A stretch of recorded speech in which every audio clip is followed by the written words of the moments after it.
highlights what machinima looks like in that context. Well, will I plant in the dry soil that we have got? Because we are only getting a few showers coming through at the moment. They think it is going to rain, but we don't seem to get much out of it. Well, I'm going to plant on dry soil. I am banking on a bit of winter rain. SOI is dropping. I think it is a bit dangerous. I think you get the idea of what we're doing here is creating in Second Life an environment which the farmers can relate to. If you think about the fact that in India there are 100 different languages, then you can superimpose, even though we've used English here, we could superimpose a whole lot of language, not by bringing people to the studio, but just by getting them to record a script in their language and embedding it in here. What they're looking at is what are they going to plant, and the SOI is coming down, what's the soil moisture and the like. And in the project that we've got proposed to the World Met Office is that we use machinima as a stimulus for the extension officers that work in India in a big network. And we also use the 5th generation repository to record answers to questions that various farmers might ask about the moisture in soil, the prediction, which crop, what are the issues, and that can be run from a database. So you're never going to have enough extension officers to go around and change behavior, but using the technology, we might be able to do that. But I think you get the idea. It's using technology in a thoughtful way and building new tools. It's not just waiting for YouTube or something like that. It's the university trying to create new tools that our staff can use for different types of blended learning.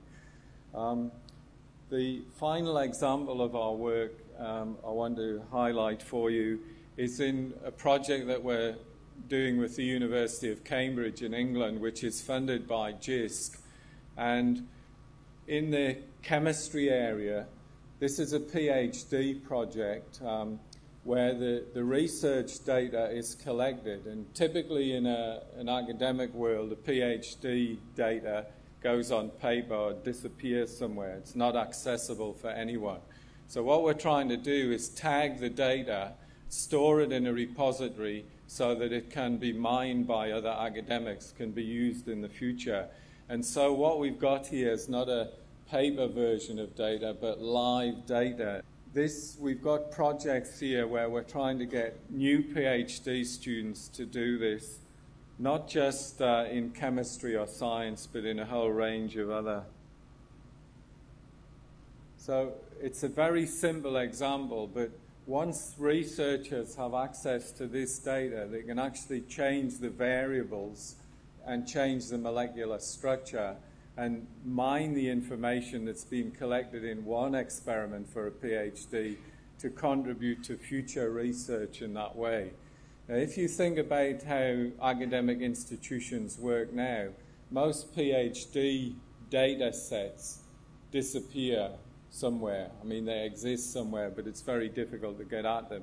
So one of the plans that we have here is, again, to build networks, discipline networks, where we tag and store live data and be able to lift it out of a PhD project and make it generally more accessible. And that, again, opens up huge possibilities for further research, but also for different types of blended learning. And all of these projects were using the design-based research approach. So we're working with practitioners, with students, with academics, and saying, what do you want? What's the theoretical basis for what you're trying to do here? What can we do? We try and build a solution that we then evaluate and adapt so that everybody gets a successful outcome. And the challenge that I put out to institutions that embark on blended learning is, why not have a project like this for every course that you teach in a blended mode? Then you might get a publication, you get more access, you get more debate. It's a simple enough research methodology and can get teams of people working together really well. So that, again, could be a policy. If we have blended learning, we support it, then what we expect is a small research project on that pedagogy in that context that will help us move forward.